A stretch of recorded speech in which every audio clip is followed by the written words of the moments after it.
चलिए, आप सभी लोगों का पुनः स्वागत है।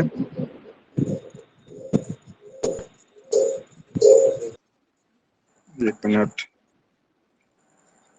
चलिए, स्क्रीन दिखाई पड़ रही है आप लोगों को? कल हमारी चर्चा जो हुई थी, किन सब्जियों में कौन कौन से आपके तत्व मिलते हैं जिनके कारण उनका स्वाद बदलता है। आज हमारी चर्चा है कुछ महत्वपूर्ण आविष्कारों को लेकर करेंगे। पहले हम शुरू करेंगे और उसको करने वाले कौन थे। जैसे टेलीविजन का आविष्कार किसने किया, परीक्षा में महत्वपूर्ण प्रश्न जो आपके आते हैं इन पर बात करेंगे, आपसे करेंगे हम लोग।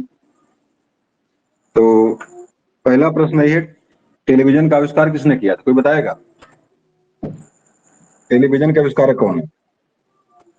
तो यहाँ पे दिया हुआ है J.L. बेयर्ड दिया हुआ है। और अगला रडार है। जी बिल्कुल बिल्कुल, अगला रडार का आविष्कार है और टिलर औरंग का नाम यहाँ पे है। और इसके बाद देखिए हमने मिटा दिया है, गुरुत्वाकर्षण की खोज किसने किया था? न्यूटन। तो इसका आविष्कारक न्यूटन। पुस्तक का नाम बताइए जिसमें पुस्तक दिया उन्होंने है, कई बार चर्चा मैंने किया इस पर। प्रिंसिपिया। चलिए अगला देखिए, प्रश्न बराबर परीक्षा में आता है, सिरका और अचार में कौन सा अम्ल होता है? ये वाला सिरका अचार में अम्ल कौन सा होता है? मैं कलर जरा चेंज कर लूँ इसका। बताइए भाई, सिरका में कौन सा अम्ल होता है? Acidic acid.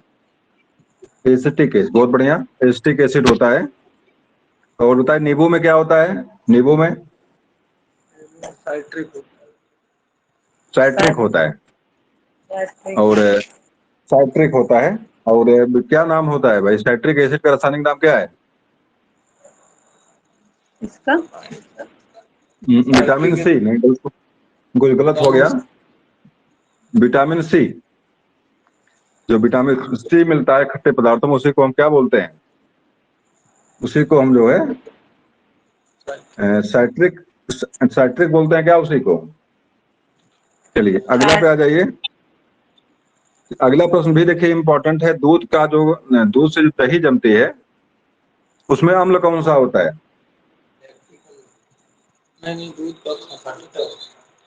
दूध से दही जमने में अम्ल कौन सा बताइए होता है? अम्ल कौन सा मुख्य रूप से जिम्मेदार है जो दूध से दही जमाता है? और परीक्षा में प्रश्न कई बार आया भी है, बताइए। लैक्टिक एसिड है। लैक्टिक तो विषाणु जीवाणु का नाम है, बेसिलस लैक्टिस विषाणु का नाम है वो, लेकिन अम्ल का नाम जो यहाँ पे लैक्टिक एसिड है जो जमाता है। और जो जमाने में सहयोग करता जो जीवाणु है उसका नाम बताइए। लैक्टोबैसिलस। लैक्टोबैसिलस, चलिए ठीक, बहुत बढ़िया। और अगला देखिए अति महत्वपूर्ण प्रश्न है, मतदाताओं के हाथ में लगने वाली स्याही जो होती है वो ये अमिट स्याही को बोलते हैं उसको, कौन सा, क्या नाम उसका है? Silver nitrate. सिल्वर नाइट्रेट बोलते हैं उसको, बहुत बढ़िया। उसका जवाब आपका है सिल्वर नाइट्रेट। पृथ्वी अपने अक्ष पर घूमती है, क्यों घूमती है? नहीं ये तो छोड़िए, घूमने कारण छोड़ दीजिए, क्यों घूमता है? किस दिशा से किस दिशा में घूमती है? एक प्रश्न और यहाँ से बनता है, सूरज पूरब में ही क्यों निकलता है? पश्चिम से पूरब घूमती है।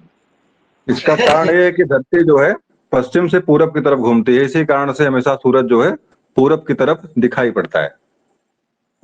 तो मतलब धरती के पश्चिम से पूरब घूमने के कारण जो है सूरज क्या किधर दिखाई पड़ता है? पूरब की तरफ उगता है। और परीक्षा में प्रश्न कई बार सीधे पूछा हो, पृथ्वी अपने अक्ष पर किस दिशा में घूमती है? तो इसका जवाब है पश्चिम से पूरब की तरफ घूमती है। बहुत बढ़िया, ये महत्वपूर्ण प्रश्न था। प्याज और लहसुन में गंध होता है, उसमें उपस्थित तत्व कौन सा है? बता दीजिए, कोई बता दे। सोडियम। पोटेशियम, याद कल नहीं हमको आ रहा था, हमने कोबाल्ट कोबाल्ट बार बार कई बार कहा, तो ये भी मिलेगा आपको। तो इसका जवाब आपका है पोटेशियम, हृदय की गति को नियंत्रित करता है। पोटेशियम जो होता है, जो आपके लहसुन और प्याज में तत्व मिलता है पोटेशियम है, हृदय की गति को नियंत्रित करता है। और बाबा लोग मना करते हैं भाई प्याज लहसुन मत खाइए, इसमें पता नहीं कौन राक्षस का नाम बताते हैं। एक बार मैं यूट्यूब पे देख रहा था, बताते हैं कि कोई राक्षस था, उसी के कारण उसकी गंध आती थी, वो वही जा करके जो है लहसुन और प्याज के रूप में पैदा हुआ है। और हम लोगों को लहसुन प्याज खाने से मना करते हैं, लेकिन जानिएगा कि लहसुन प्याज अति आवश्यक है। बहुत सारे पानी में तत्व आते हैं, तत्व जैसे नाइट्रेट आ गया या आर्सेनिक हो गया या क्या बोलते हैं फ्लोराइड हो गया, इन तत्वों से भी आपकी रक्षा करता है। लहसुन प्याज जो है इन तत्वों से भी आपकी रक्षा करता है। तो बिल्कुल अपने भोजन में शामिल होना चाहिए। कोई भूत पिशाच और कोई देवी और राक्षस नहीं है, एक नेचुरल है, धरती की आपकी एक सौगात है, जो सारे खानों के व्यंजन में बिना इसके खाना सही बन ही नहीं सकता। खाइए इसको, लेकिन मात्रा नियमित हो, जो भी हो ठीक हो, ठीक ठाक कंडीशन। तो अगले प्रश्न पे आ जाइए। एक्स किरणों की खोज किसने किया था? एक्सरे वाली किरण जो होती है, एक्सरे, ये हड्डियों को पार नहीं करती, मांस को पार करती है, और बाद में धब्बा जो बनता है हड्डी का ही चित्र उसमें केवल आता है। इस किरणों को खोज करने वाला कौन था? इसका जवाब है रोंटगन। इसका जवाब क्या है? रोंटगन ने खोज किया था एक्स किरणों। अगला है स्कूटर का आविष्कारक कौन है? जवाब लिखा हुआ ब्रांड सा। रिवॉल्वर का कोल्ट है। अगला प्रश्न देखिए, मैंने मिटाया हुआ है। समुद्र की गहराई नापते हैं किस यंत्र से नापते हैं? समुद्र की गहराई मापने का यंत्र कौन सा है? सोनार। यंत्र का नाम बताना है। सोनार सोनार से नहीं, सोनार जो आपका है, बिल्कुल सोनार भी सही है। सोनार भी एक यंत्र है जिससे हम समुद्र की गहराई मापने में, या गहराई नहीं मापते हैं, समुद्र के अंदर खोई हुई चीजों को पता लगाते हैं उससे। समुद्र के अंदर कोई चीज, कोई जहाज या कहीं कुछ गायब है तो उससे हम उस चीज पता करते हैं कहाँ पर है ये सोनार जो यंत्र होता है आपके पराबैंगनी किरणों को छोड़ता है, और पराबैंगनी किरणों से टकरा कर लौटती हैं, उसको रिसीव करता है, तो पता करते हैं कहाँ से लौट रही है ज्यादा मात्रा में। जहाँ टाइट होता है जमीन, ये जहाँ पर कोई सामान होता है वहां पर जल्दी लौटती है, तो उसे पता कर लेते हैं कि हाँ यहाँ पर ये चीज हो सकती है, संभावित है। फिलहाल प्रश्न बता दीजिए, पुनः एक बार जवाब दे दीजिए। इसका है फैदोमीटर। फैदोमीटर जवाब इसका है। और फेदम इकाई है। फेदम इकाई है जिससे हम जो है मीटर का इकाई एक है समुद्री गहराई मापने का। फैदम मतलब मात्रक है और फैदोमीटर इसका यंत्र है। चलिए अगला में आ जाइए। अगला प्रश्न आपका है,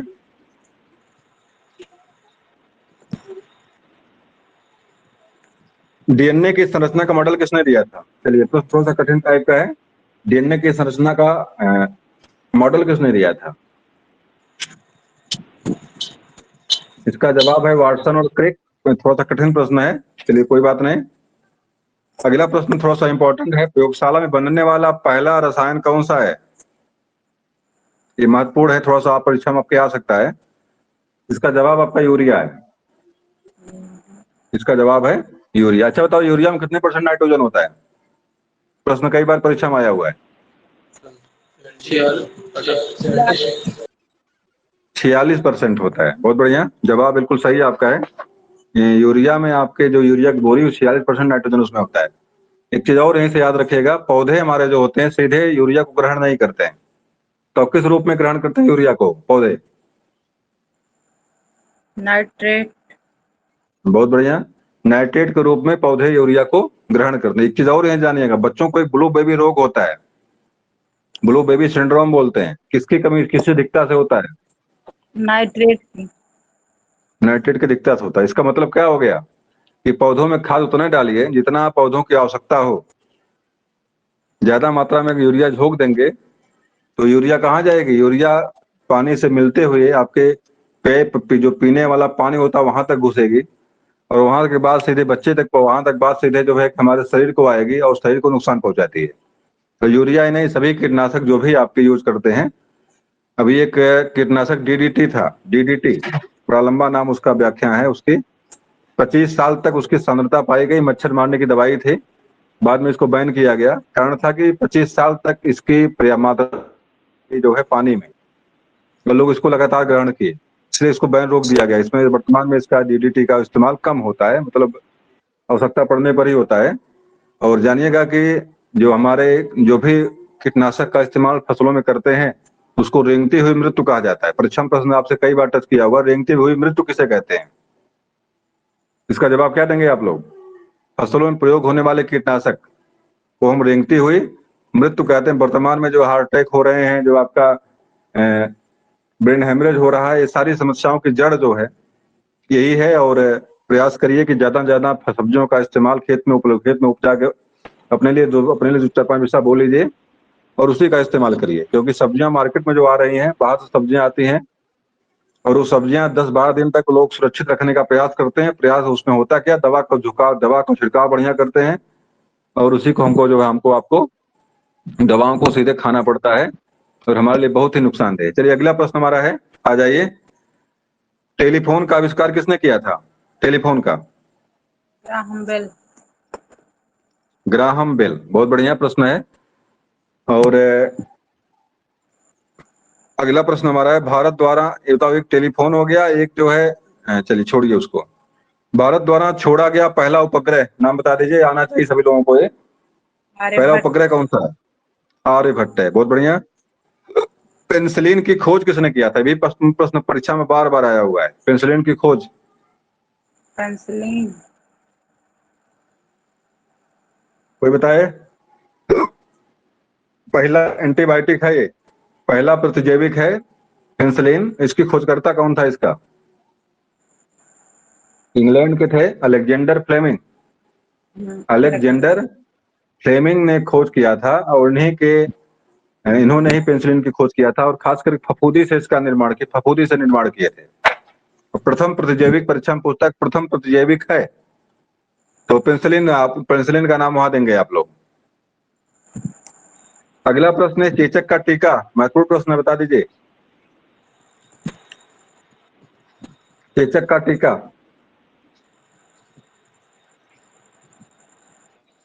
का आविष्कारक कौन है? कोई बताए भाई जल्दी। नहीं आ रहा। इसके आविष्कारक जेनर हैं।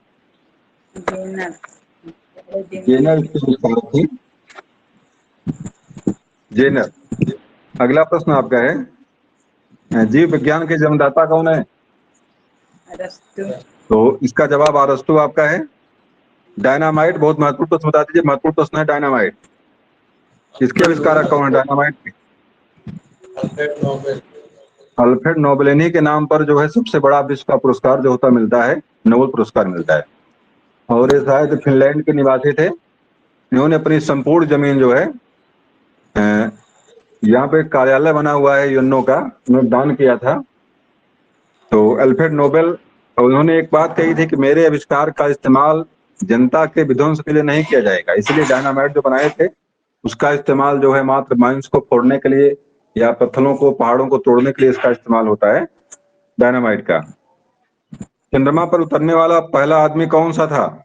जवाब यहाँ लिखा हुआ, नील आर्मस्ट्रांग लिखा हुआ है। अगले प्रश्न पे आ जाइए।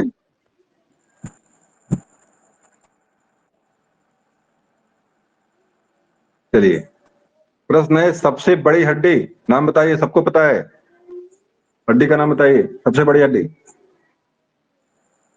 फीमर। फीमर, जांग की हड्डी फीमर होती है सबसे बड़ी हड्डी। छोटी का नाम बताइए, छोटी सबको पता होगा, क्या नाम है इसका? छोटी का नाम क्या है? स्टेपी या स्टेपीज, जुड़वा होते हैं, दो कान में, दो इस कान में, दो इस कान में, जो दोनों 4 हड्डियां होती हैं स्टेपीज, और सबसे छोटी हड्डी के रूप में जानी जाती है। संसार का सबसे बड़ा पुष्प बताइए कौन सा है?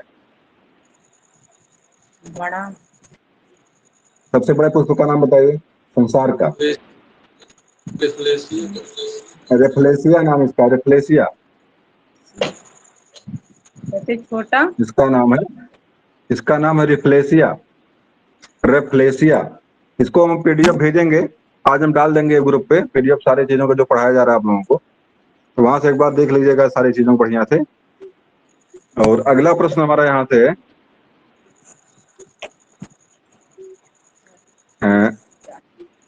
किस विटामिन में कोबाल्ट होता है?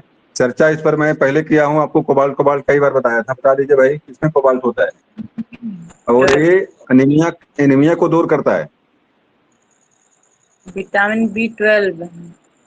B12 में कोबाल्ट होता है और ये एनीमिया रोग होता है, इसमें रक्त अल्पता हो जाती है, मतलब आपके हीमोग्लोबिन कमी होती है, उसको दूर करने के लिए B12 का इस्तेमाल होता है और आपका जो है समस्या खत्म हो जाती है वेनेलिया वाली।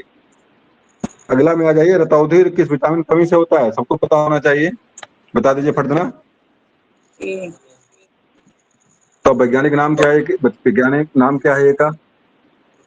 रेटिना। रेटिना। प्रभावित अंग कौन सा होता है इससे? रेटिना। रेटिना। तो रेटिना से रेटिनाल बन गया है, रेटिना से रेटिनाल बना हुआ है। चलिए आगे आ जाइए। रतौंधी, विटामिन बी की कमी से कौन सा रोग होता है? सबको पता होना चाहिए। Berry berry. बेरी बेरी क्या होता है इसमें? विटामिन बी की कमी से क्या क्या समस्या आती है? ये त्वचा संबंधित रोग होता है। त्वचा संबंधी रोग होता है। इसमें त्वचा मलिन हो जाती है और धब्बे दिखाई पड़ते हैं, पीले और लाल, पीले पीले रंग के, कहीं कहीं सफेद रंग के धब्बे धब्बे दिखाई पड़ते हैं। जैसे त्वचा वहां की बिल्कुल कांतिहीन हो जाती है। जैसे किसी किसी चेहरे पर लोग कहते हैं सेहुआ हो गया है, अक्सर बच्चों को सेहुआ होता है। तो सेहुआ कुछ और नहीं है, विटामिन बी की कमी है। कहीं कहीं बच्चों को विटामिन बी नहीं दे पा रहे हैं आप, उसी की आपूर्ति कर दीजिए, बच्चे का सेहुआ खत्म हो जाएगा। अगला देखिए यहाँ पे है टाइफाइड है। टाइफाइड में कौन सा अंग प्रभावित होता है, बता दीजिए। टाइफाइड में प्रभावित अंग कौन सा है? आंत। हाँ, जो भी पेट की जो भी बीमारियां हैं, जैसे आंत का रोग है ये टाइफाइड। और जैसे आपका, चलिए आगे जाइए, रेबीज की टीके की खोज किसने किया था? महत्वपूर्ण प्रश्न बता दीजिए। रेबीज का टीका किसने किया था? पार्श्वीकरण, माइक्रोबैक्टीरिया, माइक्रोलॉजी, और क्या नाम है इसका? 3-4 आविष्कार हैं इसके, बहुत महत्वपूर्ण आविष्कार हैं इसके। कुरियन। क्या? नहीं तो दूध के नहीं। दूध के नहीं, दूध क्रांति के हैं, वर्गीस कुरियन है। हाँ, रेबीज का टीका, अरे पार्श्वीकरण का नाम मैंने लिया लुई पास्चर। हाँ लुई पास। चाहे रेबीज का कह लीजिए, चाहे हिमोफिलिया कह लीजिए, क्या नाम, हाइड्रोफोबिया कह लीजिए इसको, चाहे वो जो है कि हाइड्रोफोबिया। हाइड्रो माने क्या होता है? पानी से। हाइड्रो माने पानी और फोबिया माने डर। पानी से डर लगता है इसमें, पानी पी के बिना लोग अक्सर प्यासे मर जाते हैं। हैजा और टीबी की जीवाणुओं की खोज किसने किया था? हैजा और टीबी।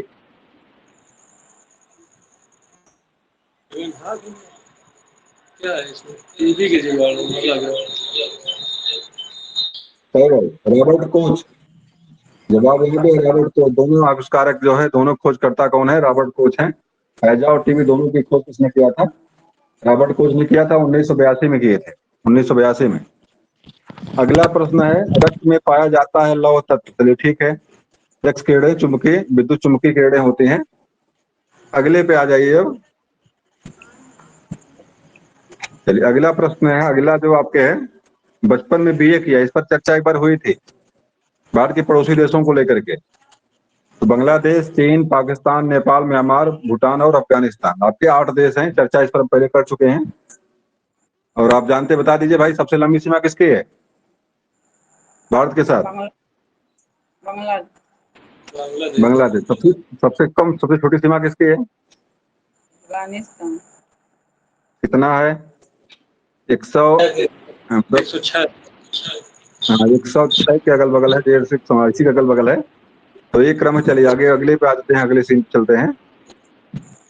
ये प्रतीकों को लेकर के अक्सर लोग जानते हैं कि कुछ चर्चा कर लेते हैं छोटा सा। कौन कौन से प्रतीक हैं?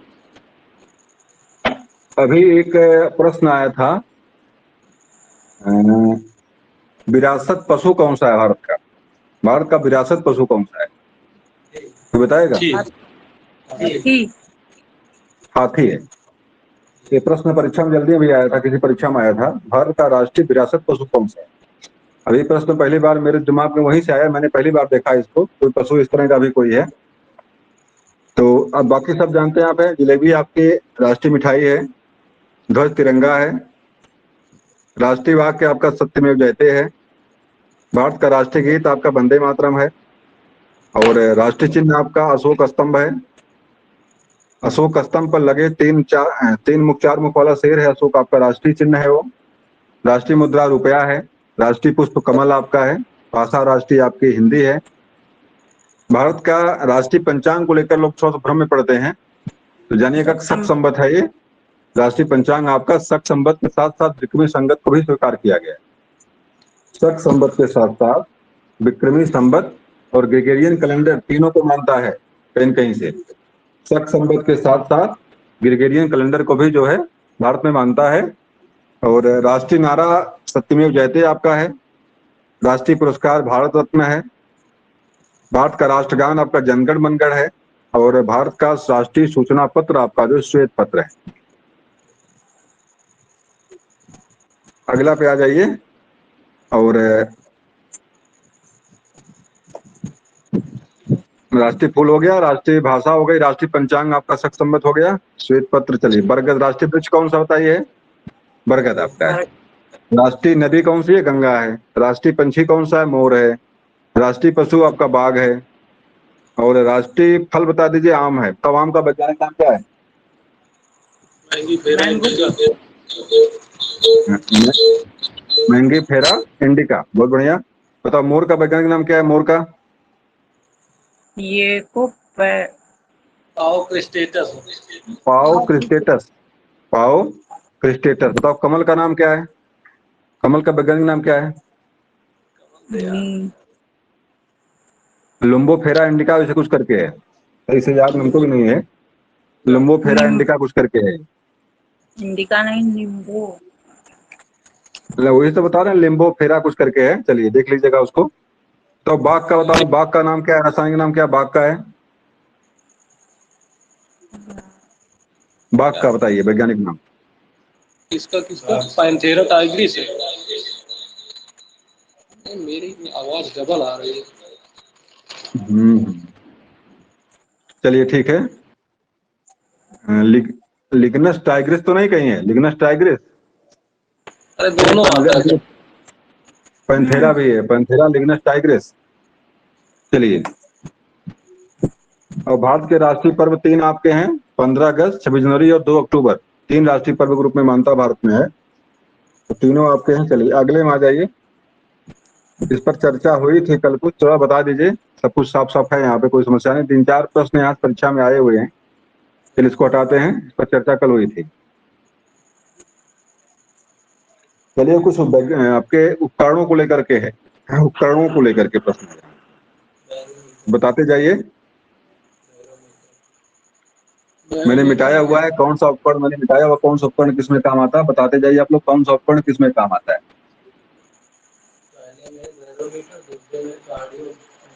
एक मिनट।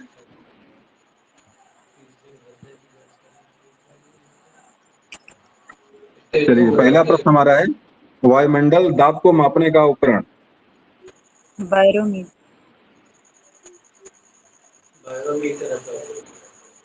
चलिए, वायुमंडल दाब को कौन मापता है? बैरोमीटर। बैरोमीटर। बताओ इकाई क्या मापने की? इकाई कौन सी इसकी है? वायु दाब मापने की इकाई क्या है? क्या वायु दाब है ना। वायु दाब मापने की इकाई क्या है? मिली बार में कहते, मिली बार। परीक्षा प्रश्न कई बार टच किया हुआ है। वो इसकी मापने की इकाई मिली बार है। वायु दाब मापने की इकाई क्या है? मिली बार है। अच्छा बताओ, एकाएक वायु दाब बिल्कुल घट जाए तो क्या होगा? वायु दाब बिल्कुल 0 हो जाए एकाएक, पारा, लोग कहते हैं कि पारा गिर जाए एकाएक, तो क्या होगा वहां पे? एकाएक बैरोमीटर का पारा गिर जाए तो क्या होगा? आधी तूफान आएगा। आधी तूफान आएगा। पारा बढ़िया उठा हुआ तब क्या होगा? मौसम सही।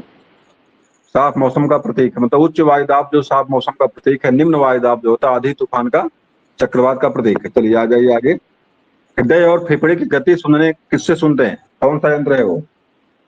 हृदय और फेफड़े की गति जैसे डॉक्टर लोग आला लगाते हैं ना, तो वही चीज है ये। बताइए भाई क्या चीज है ये? आला जो लगाते हैं, आला लगाते हैं, क्या नाम उसका है? स्टेथोस्कोप। स्टेथोस्कोप। आला को जो है अंग्रेजी, आला को जो है क्या बोलते हैं? स्टेथोस्कोप बोलते हैं। स्टेथोस्कोप। जी, स्टेथोस्कोप बोलते हैं इसको, है। आला को, तो वही आला आपका है जिसको हम आला कहते हैं, उसका वास्तविक नाम आपका स्टेथोस्कोप है। हृदय की धड़कन को और फेफड़े की गति को सुनता है वो। लब और डब की आवाज वहां से होती है। और जानिएगा कि 14, इसे नॉर्मली आप कान से 20 तक के, 20 से लेकर 20,000 तक सुनते हैं, कान से सुनते हैं आवृत्ति को सुन पाए, लेकिन वहां पे 14 आवृत्ति की आवाज को भी ये जो है मैग्नीफायर करके उच्चीकृत करके सुनने की क्षमता रखता है आपका है स्टेथोस्कोप, सुनने की क्षमता रखता है। आगे आ जाइए।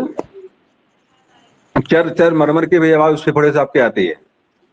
चलिए बाद में चर्चा करेंगे उस पर। हम अगला प्रश्न है हृदय की गति की जांच। हृदय के गति की जांच किससे करते हैं, मतलब हृदय की गति की जांच किससे होती है, कौन सा यंत्र है वो? Cardiography sir. बहुत बढ़िया, कार्डियोग्राम। इसको कार्डियोग्राम बोलते हैं, यंत्र का नाम है। कार्डियोग्राफ जो जहाँ पे दिखता है, इस तरह चित्र बनता है जहाँ पे, इसे कहीं देखते होंगे इस तरह बनता है, ये आपका कार्डियोग्राफ है। ये कार्डियोग्राफ है और यंत्र का नाम है कार्डियोग्राम। ये अंतर दोनों में याद रखिएगा आप। यंत्र का नाम है कार्डियोग्राम और जो ये फिगर है उसका नाम है कार्डियोग्राफ। और कार्डियोग्राम से हृदय की गति की जांच करते हैं। अगर बताओ गति सीधी बिल्कुल हो गई तो क्या मतलब इसका है, मान लो बिल्कुल सीधी हो गई तब क्या है? तो मर गए सर, मर जाएंगे। मतलब आदमी का काम तमाम हो गया। अगर आदमी की बिल्कुल गति बिल्कुल जा रही, फिन हो रही है, फिन जा रही, फिन, इसका मतलब होता है कि आदमी जो है शंका में अब है, इसकी जो श्वसन क्रिया इसकी प्रभावित हो रही है, मतलब अब ये अंतिम दौर में चल रहा है। अगर इसकी बिल्कुल इस तरह हो रही है तो जानिएगा कि मतलब बिल्कुल सही है ये। चलिए आगे आ जाइए। द्रव का अपेक्षित घनत्व किसे मापते हैं? द्रव का अपेक्षित घनत्व किसे मापते हैं? हाइग्रोमीटर है क्या? हाइग्रोमीटर। हाइड्रो माने होता है पानी। हाइड्रो माने पानी, मीटर माने नापने वाला। तो पानी की मतलब द्रव माने वही हुआ ना, द्रव माने पानी है तो हुआ। फिर भाई भी हाइड्रोफोबिया नहीं शब्द आया था, हाइड्रोफोबिया पानी से भय, पानी से भय का रोग। तो हाइड्रो माने होता द्रव माने या पानी माने। जैसे हाइड्रोफाइटा, इसका मतलब क्या होता है? हाइड्रोफाइटा माने क्या होता है? पानी वाले पौधे, पानी में पानी रहने के वाले पौधे, पानी में रहने वाले पौधे। जीरोफाइटा माने क्या होता है? मरुस्थली पौधे, मरुस्थली पौधे। लिथो पत्थर वाले लिथोफाइटा होते हैं। लिथो माने पत्थर होता है, लैटिन भाषा का शब्द है लिथो माने। तो कुछ शब्दावली अगर आपको दिमाग में रहेगी तो गलती थोड़ा सा होने की संभावना कम हो जाएगी। चलिए, द्रव का घनत्व मापने का पैमाना आपका है हाइड्रोमीटर है। अगला प्रश्न आपका है पौधों की जड़ों की दाब की माप। पौधे के जड़ों की दाब की माप, ये भैया कौन सा यंत्र है? चलिए इसका जवाब देता हूं मैं। ये इसका है मैनोमीटर। क्या जवाब इसका है? इसका जवाब है मैनोमीटर। और अगला है वर्षा का मात्रक। वर्षा का मापक कौन सा यंत्र है? बताइए भाई, वर्षा का मापन किससे होता है, किस यंत्र से होता है? रेन गेज बोलते हैं इसको, रेन गेज। रेन गेज से जो है वर्षा की मात्रा का माप करते हैं। अगला प्रश्न काफी महत्वपूर्ण है। भूकंप की तीव्रता कि मापने का यंत्र कौन सा है? भूकंप की तीव्रता मापने का मात्रक कौन सा है? मात्रक या भूकंप की तीव्रता की माप किसमें होती है? रिएक्टर में होती है, रिएक्टर पैमाने में। और सीस्मोग्राफ इसका है। इसको रिएक्टर स्केल बोलते हैं। इससे कितने स्तर का भूकंप उसको मापा जाता है। और इसका यंत्र का नाम बताइए। तो यंत्र बता दीजिए आप, तुम्हें बता दीजिए एक बार। सिस्मोग्राफ। सिस्मोग्राफ को यंत्र है और रिक्टर पैमाने से इसकी भूकंप की तीव्रता को मापते हैं। ये बता दीजिए भूकंप विज्ञान को क्या बोलते हैं?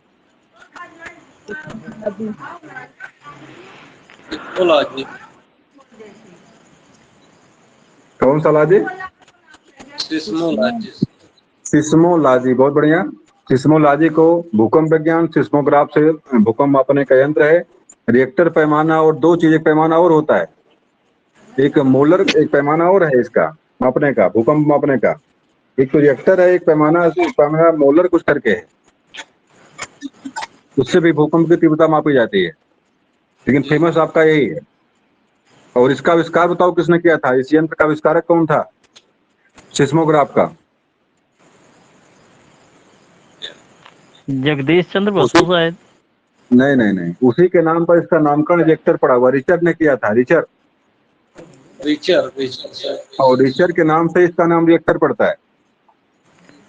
ऐसे कोई और एक रिएक्टर जो चंद्र बसु भी किए हैं। नहीं, चंद्र बसु का जो है पौधों की जो संवेदना को मापने का यंत्र उनका है, और उसको हम बोलते हैं किसकोग्राफ। उस यंत्र का नाम है, क्या नाम बताइए पुनः? किसकोग्राफ। कैस्कोग्राफ है, कैस्कोग्राफ। जी जी। कैस्कोग्राफ है जिससे हम जो है पौधों की संवेदना को मापते हैं। जगदीश चंद्र बसु ने इसका आविष्कार किया था। आगे आ जाइए। अगला आपका है दूध की शुद्धता को मापने का पैमाना, बताइए कौन है? दूध की शुद्धता किससे मापते हैं? लैक्टो लैक्टोमीटर है, बिल्कुल सही आपका जवाब है। इसको मापने का पैमाना आपका है लैक्टोमीटर से दूध की शुद्धता मापते हैं। और समुद्र की गतो गहराई मापने का मापक क्या है? अभी परीक्षा भी उसके पहले आया था, बता दीजिए एक बार पुनः। फेदोमीटर।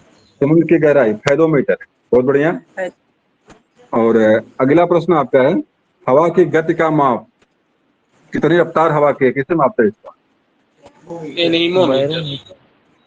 एनीमोमीटर है, एनीमोमीटर, एनीमोमीटर, एनीमो हाँ सही है। मीटर, ये आपका एनीमोमीटर आपका है। और वायुमंडल की आर्द्रता, अगला प्रश्न आपका है वायुमंडल की आर्द्रता। ये आर्द्रता मापने का यंत्र कौन है? बहुत हाइग्रोमीटर। बढ़िया, हाइग्रो। बहुत बढ़िया, हाइग्रो माने क्या होता है? हाइग्रो माने नमी होता है, नमी। हाइग्रो माने नमी होता है, तो नमी को मापने का जो आर्द्रता को मापने का जो मात्रक कौन आपका है? हाइग्रोमीटर। भूकंप मापी यंत्र कौन सा है? अभी बताया आपने, बता दीजिए पुनः एक बार। सिस्मोग्राफ। Seismograph, seismograph. अंतिम प्रश्न आपका यहाँ पे है विद्युत धारा की माप किससे होती है? मीटर से। मीटर। लोग उसको मीटर कहते हैं खाली, कहते हैं मीटर लगा है इसलिए मीटर से काम चला लेते हैं। उस वास्तव में क्या हुआ? मीटर है, ये पहले लगा उसके। अब अंतिम है पहिया द्वारा तय की गई दूरी, इसे गाड़ी में लगा होता है, अगले चक्के में इसको इस्तेमाल इसका होता है, क्या नाम इसका है? इसका नाम मिटाया नहीं मैंने, है इसका नाम है ओडोमीटर।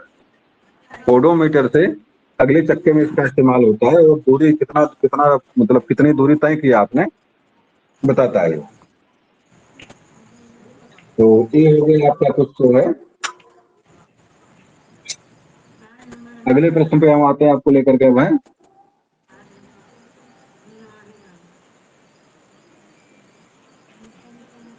ये भी कुछ आपके विज्ञान का ही प्रश्न है, सूत्र हैं कुछ आपके, देख लीजिए इसको। और सब के सब महत्वपूर्ण हैं, परीक्षा में प्रश्न यहाँ से आते ही आते हैं। विज्ञान अगर पढ़ रहे हैं आप अगर हैं तो 1-2 नंबर यहाँ से आएगा, 5 नंबर प्रश्न आपकी परीक्षा में आएगा सुपर टेट वाले में। 5 नंबर में जो पढ़ रहे हैं इसमें एक आध नंबर तो जरूर आपका आने वाला है। 10 नंबर का है 10 नंबर। तो 10 नंबर में से 4 नंबर आज के पेपर से ही आएगा, जो पढ़ रहे हो आप लोग। 4 नंबर यहीं से आने वाला है, इसके बाहर कुछ आता नहीं है। यही सब प्रश्न परीक्षा प्रश्न आपके घुमा फिरा करके यही प्रश्न आपके आते हैं जो महत्वपूर्ण प्रश्न, जानते हैं बहुत ज्यादा आपको आता नहीं है। विज्ञान से प्रश्न अक्सर पूछे जाते वही हैं जो बहुत नॉर्मल प्रश्न होते हैं। चलिए आ जाइए, सबसे महत्वपूर्ण प्रश्न जो इसका है शरीर का तापमान क्या चला, कितने तापमान का शरीर का है? 98 कितना है? दशमलव छः छः है, 98.6 दशमलव छः। कहीं 4 देता है कहीं 6 लिखता है, एक बार याद रखिएगा, कहीं 4 मिलेगा कहीं 6 मिलेगा, क्योंकि 6 वाला ज्यादा मान्य है, 6 वाला ज्यादा मान्य है। बताओ भाई सेल्सियस में कितना है? सेल्सियस में कितना है? सेल्सियस में। केल्विन में कितना है? केल्विन में 310। 300 300 310। 310 बताओ र्यूमर में कितना है? ये उम्र में नहीं पड़ता। 210। तो मुख्य रूप परीक्षा में प्रश्न जो आपके आया हुआ है सेल्सियस को लेकर पूछा हुआ है, फ़ारेनहाइट को लेकर पूछा हुआ है, केल्विन को लेकर पूछा हुआ है। एक चीज और यहीं से याद रखिएगा, तापमान का एसआई मात्रक बताओ क्या होता है? इस तीनों में से क्या सही करेंगे आप? तापमान का तापमान का एसआई मात्रक डिग्री से केल्विन है। तापमान का एसआई मात्रक आपका केल्विन आपका है। तापमान का एसआई मात्रक क्या है? केल्विन है। तो केल्विन आपको दिमाग में रखना है। और फ़ारेनहाइट और आपका सेल्सियस और आपका र्यूमर ये आपका एसआई मात्रक नहीं है। एसआई मात्रक मात्र केल्विन है। और एसआई मात्रक होता क्या? फ्रांस में एक जगह है जहाँ पर इसको सब कुछ व्यवस्थित किया गया है किसका किसका मात्रक क्या रहेगा। इंटरनेशनल यूनिट जो आपकी है आपकी फ्रांस में ही बनी हुई है, वहीं से उसको सारी चीजें व्यवस्थित होती वहीं से। तो तीन चीजें आपने जाना कि शरीर के तापमान का फ़ारेनहाइट में 98.6 है, कहीं पे 4 मिलेगा, कहीं मिलेगा आपको। जैसे मेरी किताब में जहाँ पढ़ा रहा हूँ आपको वहाँ 4 लिखा हुआ है, वहाँ 0.4 लिखा हुआ है। लेकिन 6 भी 6 अक्सर 6 मानता ज्यादा 6 की है, 4 के भी कहीं मान लो अगर 6 ना देकर 4 दिया तो 4 को सही कर देंगे आप। 37 अंश सेल्सियस होता है, 310 केल्विन और 210 आपका फ़ारेनहाइट। 4 पैमाने में आपने जो शरीर के तापमान को जाना। ये महत्वपूर्ण प्रश्न है, परीक्षा प्रश्न आपका यहाँ से आता है। अगला में आ जाइए। वयस्क व्यक्तियों में हड्डियों की संख्या कितनी होती है? बता दीजिए भाई, कितनी हड्डियां होती हैं? 206 हड्डियां होती हैं। खोपड़ी में हड्डियां कितनी होती हैं? 28 देखो लिखा हुआ है। पिसेरकी की हड्डियों की संख्या 33 होती है। मैंने एक का देखो गायब किया, पसलियों की हड्डियां गायब। परीक्षा प्रश्न कई बार आया इससे। बताइए भाई, पसलियों में कितनी हड्डियां होती हैं? 24 टोटल। 12 जोड़ी होती है, 12 जोड़ी। तो 12 इधर 12 इधर, 12 बाएं 12 दाएं, मिला के सब 24 हड्डियां बनती हैं। और परीक्षा में कई बार प्रश्न यहाँ से आए हुए हैं। गर्दन में किशोरकी में 7 हड्डियां होती हैं। अगला प्रश्न देखिए, इंपॉर्टेंट है। लाल रक्त कणिकाओं की आयु कितनी होती है? 120 कितना? 120 120 दिन इनकी दिन का 120 दिन की इनकी उम्र है। बताओ फुल फॉर्म क्या इसका होता है? लाल के फुल फॉर्म क्या होता है आरबीसी का? Red blood carpal cells. Red blood cell. Carpal cells. नहीं, कार्बन तो नहीं, फिलहाल सेल मिलता है आरबीसी का, रेड ब्लड सेल। अच्छा बताओ, एक और यहाँ पे श्वेत रक्त कणिकाएं भी लिखा हुआ है। बताओ इसका फुल फॉर्म क्या होता है? श्वेत रक्त कणिकाओं का full form? White blood cell होता है sir, white blood cell. White blood cell है ये। इनकी उम्र जो है 1 से लेकर के 3 दिन तक होती है। इनकी उम्र कितनी होती है? 1 से लेकर 3 वर्ष, 3 दिन तक, 3 वर्ष में 3 दिन तक होती है। शरीर में जब कोई घाव लगता है, कहीं पे फंस रहता है, सफेद रंग का आपको पीप बहते हैं कहीं घाव लगने पर। तो पीप कोई और नहीं होती है, बल्कि कौन होते हैं? ये आरबीसी नहीं, आरबीसी नहीं, डब्ल्यूबीसी है। ये मरते हैं आपके लिए प्राण देते हैं, संघर्ष करते हैं उस विषाणु जीवाणु के साथ, उस घाव के प्रति लड़ते उससे हैं, और लड़ करके उससे मरती हैं। और तब तक मरेंगी जब तक या तो वो मर जाए या तो ये मर जाए। इसीलिए इसको क्या बोलते हैं? शरीर का रक्षा, शरीर का बॉडीगार्ड कहते हैं इसको, डब्ल्यूबीसी को, जो शरीर का बॉडीगार्ड या शरीर का सिपाही कहते हैं, रक्षा तंत्र का सिपाही कहते हैं इसको। चलिए आ जाइए अगले में। श्वसन गति देखिए यहाँ लिखा है 16 बार होती है, 16 बार 1 मिनट में होती है। हृदय गति आपकी कितनी होती है? 72 बार। 72 बार धड़कता हृदय आपका है। दंत सूत्र मैंने समझ, दंत सूत्र भाई किसी को पता है क्या क्या चीज है ये? 2 1 2 3 लिखा हुआ है, मेरे समझ से परे है, मेरे समझ से परे है। तो इसी को पता बताए भाई क्या चीज है ये? चलिए छोड़िए उसको। अगला प्रश्न देखिए, महत्वपूर्ण है, परीक्षा प्रश्न आया हुआ कई बार। रक्तदाब कितना नॉर्मल होता है? कहाँ से कहाँ तक नॉर्मल होता है रक्तदाब? 80 से लेकर 120 तक।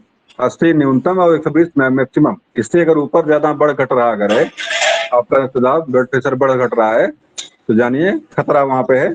नसों को फटने की, ब्रेन हेमरेज होने की समस्या यहाँ से खड़ी होती है। तो रक्तदाब जो है आपका 80 से लेकर 120 के बीच में अगर नॉर्मल है, मस्तिष्क का भार को लेकर तो सुनी परीक्षा में पूछा कई बार, बता दीजिए भाई कितना होता है? 1480 1380 ग्राम। 1380 ग्राम। 1450 अगला आपका प्रश्न है, महिलाओं का कोई मतलब नहीं। हाँ बताइए। 1400 क्या? चलिए 13 से 50 ग्राम यहाँ लिखा हुआ है। अगले प्रश्न पे आ जाइए। गुण सूत्रों की संख्या परीक्षा में बार बार प्रश्न यहाँ से आए हुए हैं। गुण सूत्रों को लेकर के कितने होते हैं? या 46 होते हैं, और या 23 जोड़े होते हैं। 23 जोड़े या 46 कह लीजिए आप, दोनों में से कोई कह सकते हैं आप हैं। जीन्स की संख्या कोई मतलब नहीं है, परीक्षा में प्रश्न नहीं आया। तो अमीनो अम्लों को लेकर परीक्षा में प्रश्न किया हुआ, शरीर में अमीनो अम्ल की संख्या कितनी होती है? ये परीक्षा में प्रश्न आया हुआ है, बता दीजिए भाई। 22 होते हैं, और सबके सब प्रोटीन होते हैं। शरीर में तत्वों की संख्या 24 है। चेहरे की हड्डियां कितनी होती हैं चेहरे में? 14 14 हड्डियां होती हैं, बहुत बढ़िया। और छोटी हाथ की लंबाई कितनी होती है? 1.5 मीटर। 22 फीट। 1.5 22 मीटर। फीट होती है, छोटी हाथ लंबाई 22 फीट होती है। अगले पेज पे आ जाइए।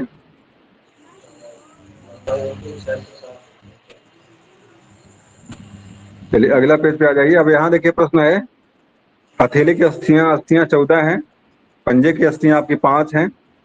पानी की मात्रा 22 लीटर है। अगर पूरा शरीर का, अगर आपको शरीर का आपका 100 किलो अगर है, या 75 किलो के, यहाँ पे 60 किलो के, 22%, लगभग 70% पानी शरीर में होता है। वजन के हिसाब से उसकी मात्रा कम ज्यादा होती है। अगला जो महत्वपूर्ण प्रश्न आपके है, सुनने की क्षमता को लेकर के, बताइए भाई कहाँ से कहाँ तक सुन सकते हैं आप? परास कहाँ से कहाँ तक आपका है? शब्द ध्वनि की आवृत्ति कितनी होती है? 7 20 से लेकर के 20,000। 20 से लेकर के 20,000 20,000 आवृत्ति की ध्वनियों को आप सुन सकते हो। और इसी में अगर हम जो है डेसिबल की बात करें, डेसिबल में क्या होता है, 20 से लेकर के 120 डेसिबल तक की ध्वनियों को आप सुन सकते हो। लेकिन अगर हम आवृत्ति की बात करेंगे, अगर हम जो है कि फ्रिक्वेंसी की बात करेंगे, तो वहां पे आवृत्ति इसकी हो जाती है 20 से लेकर के 20,000 तक। अगर हम डेसिबल की बात करेंगे तो इसका उत्तर हो जाएगा आपका, डेसिबल में इसका उत्तर हो जाएगा, एक मिनट। 25 वाला क्या?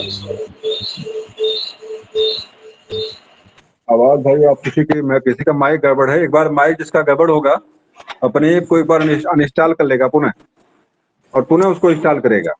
ऐप को डिलीट मार देगा, अनइंस्टॉल करेगा वहां से, पुनः ऐप को इंस्टॉल करेगा, तो हमें लग रहा है इसकी समस्या समाप्त हो जाएगी। और जब तक नहीं करेंगे तब तक लगातार प्रॉब्लम बनी रहेगी आपकी। अगला आ जाइए।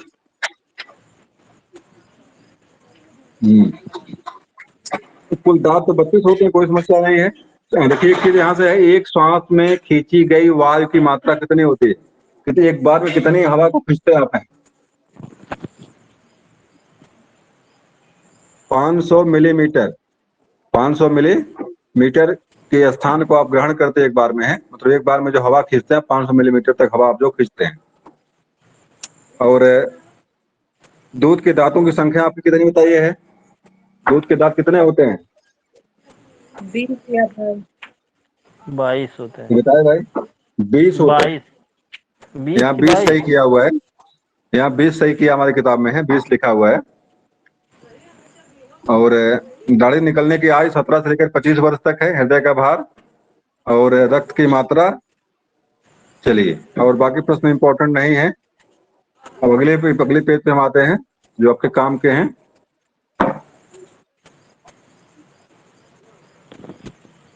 ये देखिए बड़े इंपॉर्टेंट है आपके लिए। परीक्षा में प्रश्न तो यहाँ से आया ही, वैज्ञानिक नाम बताना आपको है कि किसका वैज्ञानिक नाम क्या है। विटामिन B1 से शुरू किया हुआ, आप पहले बताओ। पहला विटामिन आपकी BA है। तब भाई BA का क्या नाम, विटामिन A का बताओ, नाम बताओ क्या है, वैज्ञानिक नाम विटामिन A का क्या है? हाँ, एक A का नाम क्या है? रेटिनॉल। A का नाम है रेटिनॉल। और ये जानेगा कि प्रतिरक्षा विटामिन है, ये रक्षा विटामिन है ये, मतलब शरीर के प्रतिजैविकों से रक्षा करती है। रक्षा विटामिन है, विटामिन ए को रक्षा विटामिन बोलते हैं। मछली का तेल जो होता है प्रचुर मात्रा में मिलती है वहां पे। इसके अलावा शाकाहारी की बात करेंगे, बता दीजिए भाई शाकाहारी में कहाँ मिलते हैं विटामिन ए सबसे बढ़िया मात्रा में? गाजर, पालक गाजर में, में मिलते गाजर हैं। में।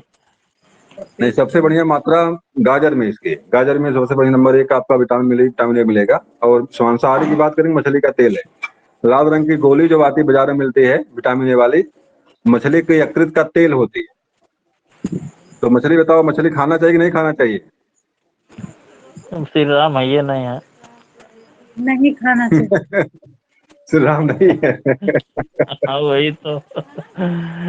हाँ, मछली खानी चाहिए, लेकिन हम लोग नहीं खाते हैं। हम लोगों की एक प्रवृत्ति है, नहीं खाते हैं भाई। लेकिन फिलहाल कोई बात नहीं, मछली जो खा रहा है तो कोई पाप नहीं कर रहा है, खाना चाहिए।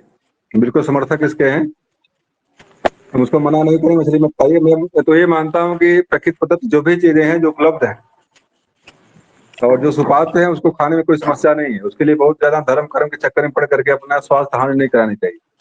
जब बीमार पड़ते हैं लोग, अभी मेरे एक रिश्तेदार हैं जिनको ब्रेन हेमरेज हुआ था, मरते वक्त उनको अंडा पिलाया गया। मतलब जीवन भर कभी बेचारे स्वाद नहीं ले पाए उसको। डॉक्टर ने कहा कि इनको अंडा पिलाइए, तो उनको अंडा पिलाया गया। बड़े बड़े बहुत बड़े साधु थे। तो बहुत सारी चीजें होती हैं जो चीज आपको उपलब्ध नहीं होती हैं शाकाहारी में, उनको अंत में वकील मान लिया आपको बुजुर्गावस्था में अगर आपको रोग हो जाए, ये रतौंधी वाला क्या करेंगे आप? दवाई नहीं लेंगे? सही। विटामिन ए का सेवन नहीं करेंगे, उस समय छोड़ देंगे, कहेंगे नहीं ऐसे अंधे घूमेंगे हम। उसमें खोजेंगे कब गोली मिले, कब खा लें इसको हम। सारा धर्म कर्म उसमें चला जाएगा, ऊपर चला जाता है उसमें। जब आपको बीमारी कोई पकड़ेगी, कोई बीमारी की समस्या में आप आएंगे, तो आप सारी चीजों का सेवन करेंगे जो चीज आप उस तरह नॉर्मल नहीं खाते। और रतौती होने पर जब दिखाई नहीं जाती पड़ेगा तो आप तुरंत गोली ले खा लेंगे। भैया धर्म कर्म अपने जगह पे, अपने जगह पे। जबकि आपको पता है कि ये जो है क्या है, मछली के यकृत का तेल है ये। चलिए आ जाइए, छोड़िए उसको वहां से। अगला प्रश्न हमारा है B1 को लेकर, बताओ इसका नाम क्या है? थायमिन। B1 का नाम थायमिन है। और रोग को बताओ, रोग कौन सा होता है? Beriberi. इससे हमारा रोग होता है बेरी बेरी। बहुत बढ़िया। खास करके जो इसका इस्तेमाल होता है, जो यहाँ पे मुख्य रूप से मिलता है हमको, ये है चावल जो होता है, चावल की जर्दी में मिलता है, चावल की जर्दी में। और मैंने बताया था कि चर्चा मैंने एक दिन किया था कि जो लोग राइस मिल का चावल खाते हैं उनको बेरी बेरी रोग होता है। क्योंकि वो लोग करते क्या है, कहते हैं खूब हमको बढ़िया चावल चाहिए, एकदम चमकता चावल चाहिए हमको, बिल्कुल सफेद चाहिए, और थोड़ा सा लाल रंग लिए हुए होता है जर्दी इसकी, तो उसी को रगड़वा देते उसी को लोग हैं, खूब बढ़िया चमके तब खाएंगे इसको। बढ़िया चावल उज्जर उज्जर बनता है। तो ये चीज हमारे यहाँ से निकलती है और उसको हम इस्तेमाल करते हैं, हमको जो है बेरी बेरी रोग वहां से हो जाता है। अगला आ जाइए B2 को लेकर, या B2 या BG करके लिखा हुआ है। B2 को ही जी विटामिन भी कहा जाता है। नाम बताइए इसका क्या नाम है? राइबोफ्लेविन, इसका नाम है राइबोफ्लेविन। अगला देखिए नाम है यहाँ पे B3 या PP, B3 या PP। इसका नाम बताइए क्या नाम है इसका? नियासिन या निकोटिनिक, नियासिन या निकोटिनिक बोलते हैं। थोड़ा सा कम मिलता है। B5 बता दीजिए, किसी को पता है? देखो B5 को मैंने छोड़ दिया क्योंकि कठिन था ये। पेंटोथेनिक, पेंटोथेनिक अम्ल है B5 जो आपका पेंटोथेनिक अम्ल। इसे रोग कौन सा होता है या नहीं लिखा हुआ है। B6 वाला परीक्षा में पूछा बार बार है, बता दीजिए भाई B6 का क्या होता है? B6 का पायरिडॉक्सिन, इसका नाम है पायरिडॉक्सिन। B6 का नाम है पायरिडॉक्सिन। B7 या H, B7 या H तो बताएगा क्या नाम इसका है? इसका नाम है बायोटिन। इसका नाम है आपका बायोटिन। अगला आ जाइए B9 पे आ जाइए, थोड़ा सा कठिन है। बी के जो कंपोजिट विटामिन है, थोड़ा सा नाम कठिन इनके हैं। B9 जैसे सर इसमें पहले के लिए और ये 6 और 12 यही पूछता है, जिसमें कोबाल्ट होता है मैं 12 समझ रहा में। हूँ, मैं समझ रहा हूँ। मैं समझ रहा हूँ। B6 और B12 का ही परीक्षा में प्रश्न आया हुआ है, बाकी पहले का थायमिन का पूछा हुआ, B6 का, B12 का। लेकिन एक बार सुन लीजिए, बाकी 3 का नाम आप दिमाग में रखिए। 3 को विशेष रूप से आपको पढ़ना है। थायमिन B1, B6 और B9, B आपका 12। ये 3 नाम जो बी के कंपोजिट आपके विटामिन बी कॉम्प्लेक्स जो आपका, उसमें 3 नाम पूछे जाते हैं। दूसरे विटामिन बी के 12 पार्ट है, जी सर। क्योंकि B1 से लेकर B12 तक जो है 12 इसके कंपोजिट इसके हैं विटामिन बी के। और 12 में आपको 3 बढ़िया से याद रखना है आपको, B1, B6 और B12। चलिए बताइए, B6 का जाने गए आप हैं, B12 बता दीजिए। B12 बता दीजिए भाई। साइनोकोबालेमिन, साइनोकोबालेमिन नाम इसका है, साइनोकोबालेमिन। और इसके बाद का नाम तो सबका आना चाहिए। विटामिन सी बता दीजिए, क्या नाम है विटामिन सी का, नाम बताइए। Ascorbic acid. Ascorbic, vitamin C का नाम आपका है एस्कॉर्बिक।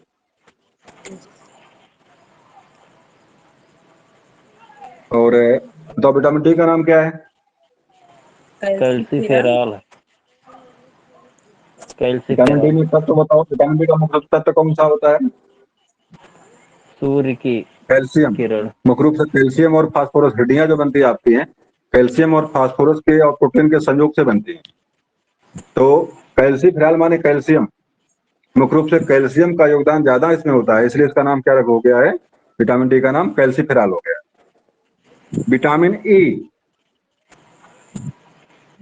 सही भाई, इसका नाम क्या है? ये आपका है टोकोफेरॉल, टोकोफेरॉल। विटामिन ई का नाम है। इसे बताओ, इससे रोग कौन सा होता है? विटामिन ई से रोग कौन सा होता है? बाझपन होता है। बाझपन, जनन अंग जो विकसित नहीं होते हैं, और रोग ये होता है। अगले पे आ जाइए, अंतिम में विटामिन के आपका हुआ है। ये भी महत्वपूर्ण प्रश्न परीक्षा में कई बार आया हुआ है। नहीं सर, बताइए इसका भाई। विटामिन ई का स्रोत क्या है? विटामिन ई का स्रोत आपके हैं अंकुरित चने। इसे अंकुरित आप सुबह चना भिगोइए शाम को, या आप जो गेहूं भिगोइए, मतलब जो भी इस तरह से अंकुरित पदार्थ आपके हैं, ये आपके इसके स्रोत इसके। और कुछ मांसाहारी में कुछ चीजें, जैसे मांसाहारी में कुछ चीजें हैं जो उसमें दिमाग हमारे नहीं है। कुछ कलेजी उलेजी कुछ करके इसमें है, लेकिन मैं बहुत बताना, इसमें दिमाग हमारे नहीं आ रहा है। लेकिन मुख्य रूप से आपके शाकाहारी की बात करेंगे तो जो भी अंकुरित चीजें हैं आपके, वो सब इसके स्रोत हैं, विटामिन ई के स्रोत हैं। और जहाँ पे विटामिन ई प्रचुर मात्रा मिलती है। विटामिन के आपका आ जाइए। विटामिन के, ये परीक्षा के लिए बहुत महत्वपूर्ण विटामिन के है। बार बार परीक्षा में प्रश्न यहाँ से आए हुए। बताइए भाई, क्या नाम इसका है?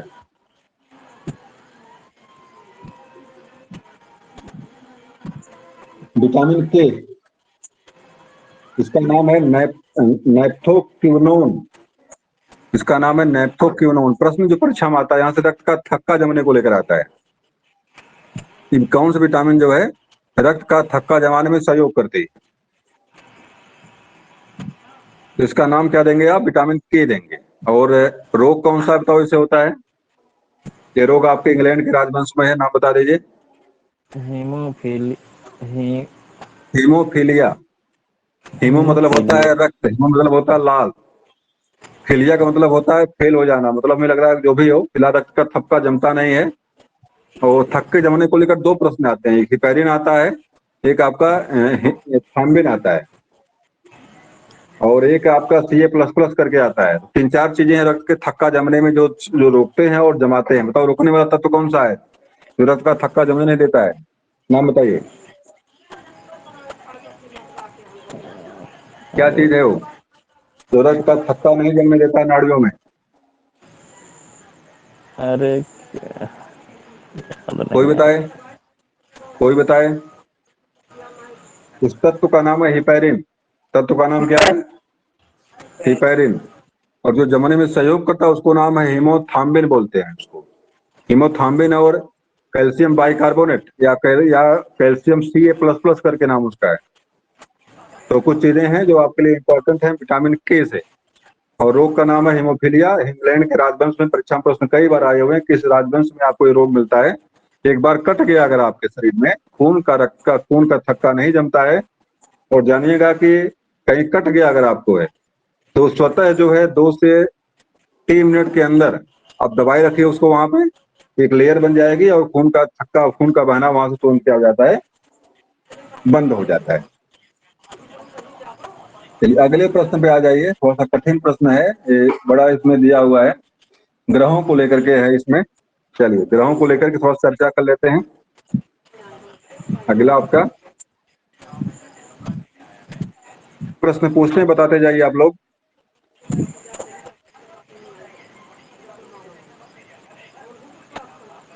बताइए भाई, नीला ग्रह किसे कहते हैं? नीला ग्रह पृथ्वी। सभी को कहते हैं। हरा ग्रह किसे कहते हैं? हरा ग्रह वरुण। बताइए भाई, हरा ग्रह किसे कहते हैं? वरुण। वरुण को। वरुण को हरा ग्रह कहते हैं। वरुण वरुण को हरा ग्रह कहते हैं। लाल ग्रह किसे कहते हैं? मंगल। मंगल को। मंगल को कहते हैं। बहुत बढ़िया। सबसे चमकीला ग्रह कौन सा है? शुक्र। शुक्र है। और सबसे गर्म ग्रह कौन सा है? शुक्र। सबसे गर्म ग्रह भी आपका शुक्र है। और बताइए, प्रेशर कुकर सदृश ग्रह कौन सा है? शुक्र। हम्म? शुक्र। प्रेशर कुकर शुक्र है। धरती पृथ्वी की बहन किसे कहते हैं? बुध बुध को। शुक्र को ही कहते हैं। पृथ्वी की बहन का नाम शुक्र ही है। एक तो कोई ऐसा वो है, इसका जो है सूत्र बना हुआ है, याद नहीं आ रहा है। ये सूत्र तो कई बार बताया, मैं पुनः बता दे रहा हूँ। बस पृथ्वी की मंगल कामना के लिए बृहस्पति ने शनि के दोनों चेलों अरुण और वरुण को हम लोग भेज दिया। यही सूत्र है इसका, क्रम से याद रखने का। हाँ तो क्रम वाला है, लेकिन उसमें क्या क्या किसको क्या कहा गया है वो वाला है, खोज रहे तो कहीं अच्छा, मिल नहीं रहा। जैसे चलिए कहीं कहीं मिलेगा भाई, पूछ रहे हैं कहीं कहीं मिलेगा। कहीं कहीं मिल ही जाएगा। हाँ सही है। हाँ कहीं कहीं मिलेगा वो, ऐसा कुछ नहीं जो मिलने वाला नहीं हो। बताओ, फिबोस और डिवोस किस ग्रह के उपग्रह हैं?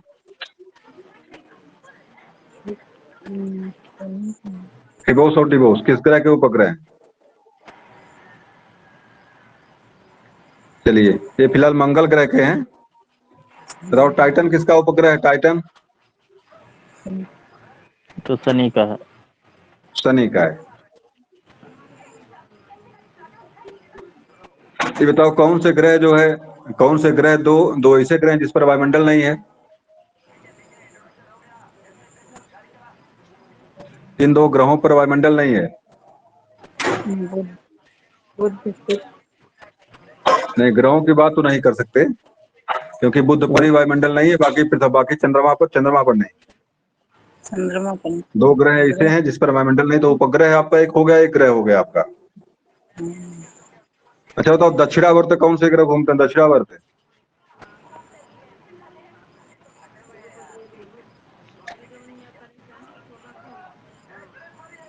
वामावर्त। दो ग्रह ऐसे हैं जो उल्टा घूमते हैं, एक वामावर्त एक दक्षिणावर्त। दो ग्रह कौन कौन से हैं जो उल्टा घूमते हैं? उल्टा घूमने का मतलब मेरा ये है, वहां पर सूर्योदय पश्चिम की तरफ होता है। इसे लोग एक कहते हैं सार्वभौम सत्य, तो सूरज पूरब में निकलता है, लेकिन गलत हो गया है। सार्वभौम सत्य नहीं है, गलत है। दो ग्रहों पर सूर्योदय किधर होता है? पश्चिम की तरफ होता है। तो दो ग्रह नाम बताइए जहां पर जो है सूरज पश्चिम में निकलता है।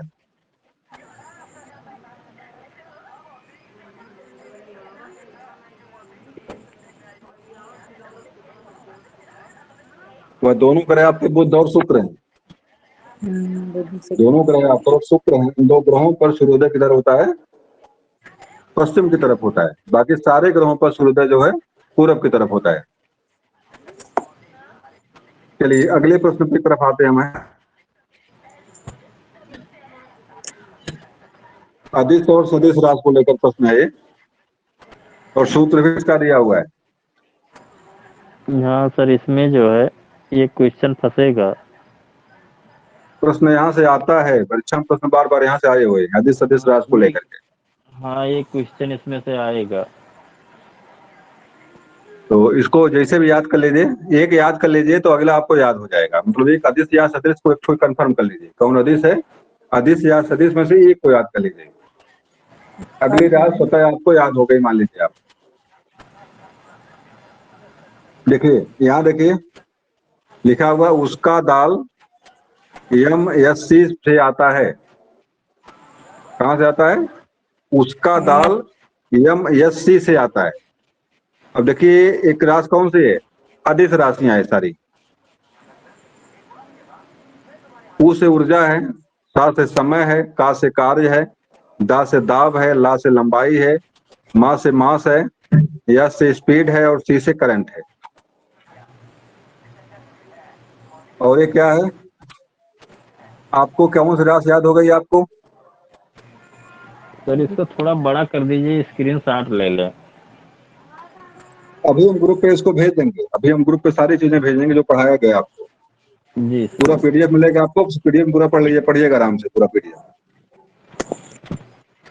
स्क्रीन शॉट के चक्कर ना पड़िए, पूरा पूरा अभी हम भेज रहे हैं इसको, है बस आज पढ़ा करके हम पूरा इसको डाल देते हैं ग्रुप पे, वहां से आप लोग पूरा जी इसको पढ़ डालिए।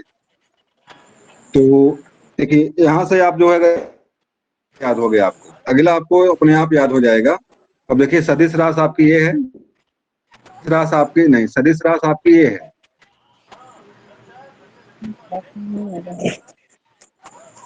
ये सदिश राशि कौन कौन से हैं? सदिश राशि आप, सदिश आपकी 5-6 ठो हैं। चलिए हाँ, ये पहले याद कर। देखिए, चलिए सदिश का देखिए यहाँ पे असंभवति बेवत्व सूत्र देखिए यहाँ, असंभवति असंभव बेवत्व, आ से आवेश, सा से संवेग है, भा से भार है, बी से विस्थापन है, बा से वेग है और नीचे कुछ दबा हुआ उसको उठे ऊपर ले आते हैं।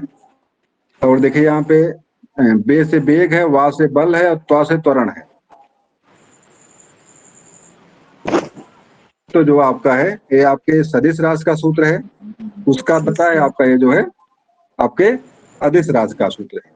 फिलहाल आपको इसको रटना है, चाहे सूत्र से रट डालिए, चाहे जैसे डालिए, प्रश्न आपका पूरी तरह संभावित है, यहाँ प्रश्न आपका आ सकता है, आएगा। ठीक है,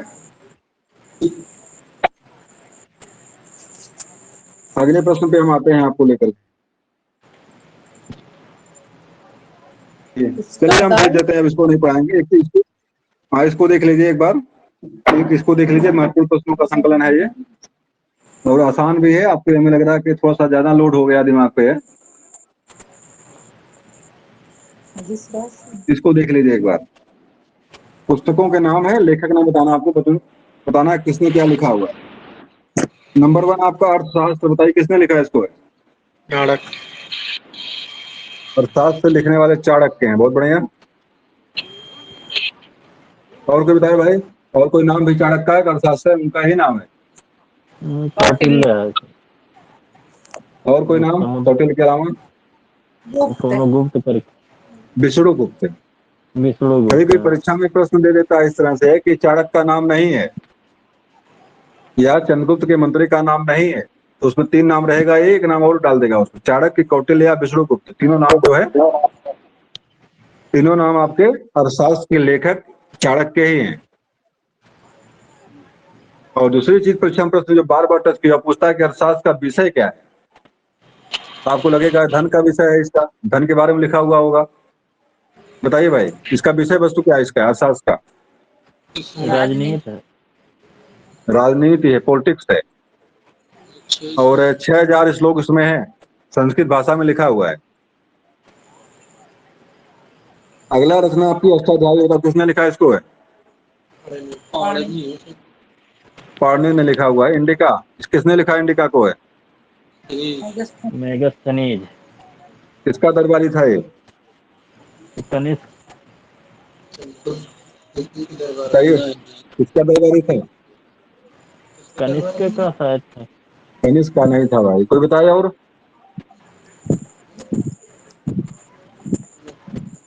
इंडिका पुस्तक का लेखक, जिसके जो इंडिया नामकरण जो हिंदी में आपका हुआ है, इंडिका पुस्तक से ही नामकरण है ये, पहली बात जानिएगा। और इंडस नदी जो आपकी इंडस नदी, इंडस माने आपके सिंधु नदी जो बहती है, उसी को लैटिन, उसी को अंग्रेजों ने उसको इंडस कहा।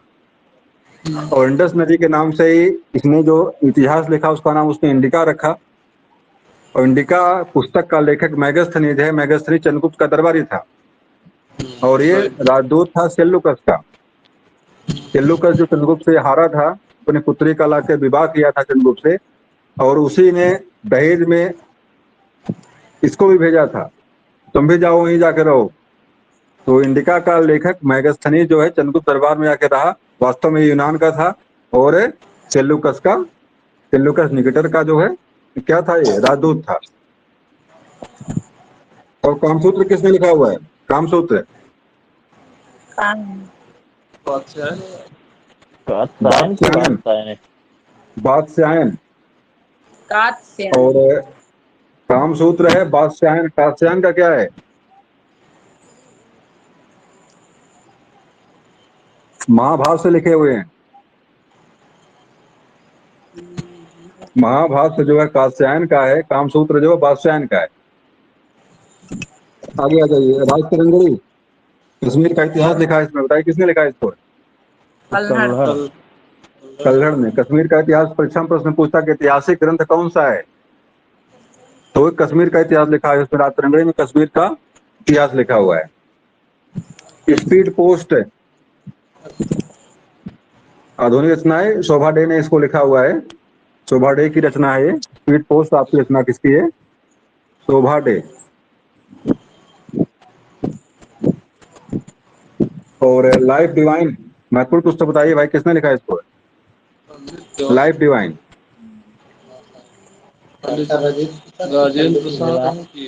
अरविंद घोष। जवाहरलाल नेहरू। अरविंद घोष की पुस्तक के लेखक कौन है? अरविंद घोष के लेखक है। और एक है डिवाइन लाइफ, एक पुस्तक देखो नीचे डिवाइन लाइफ, इसके हैं शिवानंद। शिवानंद इसके लेखक हैं। नई पुस्तक है ये, माई ट्रुथ। ये किसने लिखा है? माई ट्रुथ गांधी जी। इंदिरा गांधी ने लिखा है। और महात्मा गांधी की पुस्तक का नाम जो है माई एक्सपेरिमेंट विद ट्रुथ है, सत्य के साथ मेरे प्रयोग। माई एक्सपेरिमेंट विद ट्रुथ, इसी को शॉर्ट फॉर्म में आप कर सकते हैं सत्य। हिंदी में इसी को बोलते हैं सत्य के साथ मेरे प्रयोग। अंग्रेजी में नाम इसका है माई एक्सपेरिमेंट विद ट्रुथ। इनकी जीवनी है, इनकी आत्मकथा है, इनकी ऑटोबायोग्राफी है महात्मा गांधी की। और फेमस पुस्तक परीक्षा में बार आई हुई है। अगला है मिलिंद पन्हो, किसने लिखा है? इसके लेखक है नागसेन। नागसेन ने इसको लिखा हुआ है। और अगली पुस्तक बड़े ही इंपॉर्टेंट है, और पुस्तक का नाम है शाहनामा। बताइए किसने लिखा है इसको? फिरदौसी। बहुत बढ़िया, फिरदौसी ने इसको लिखा हुआ है। अकबरनामा किसने लिखा है? अब्दुल फजल। अकबरनामा नहीं, बाबरनामा पहले है। तो बाबरनामा किसने लिखा है? अरे इसकी लड़की थी बाबर की जीवनी है, बाबर ने लिखा है इसको है। बाबर की जीवनी है ये। और बाबर माने बाघ होता है। बाबर तुर्की भाषा का शब्द है। बाबर माने बाघ होता है, बहादुर। बताओ अकबरनामा किसने लिखा है? अबुल फजल। इसके लेखक अबुल फजल दरबारी किसके थे? अबुल फजल किसके दरबारी थे? अकबर के नवरत्नों में एक थे। चलिए क्लास आज की यही समाप्त करते हैं। अभी मैं पीडीएफ डाल दूंगा इस ग्रुप पे, आप लोग उसको वहां देख लीजिएगा सारी चीजों को। क्लास आज की यही समाप्त होती है। सभी लोगों को शुभ रात्रि।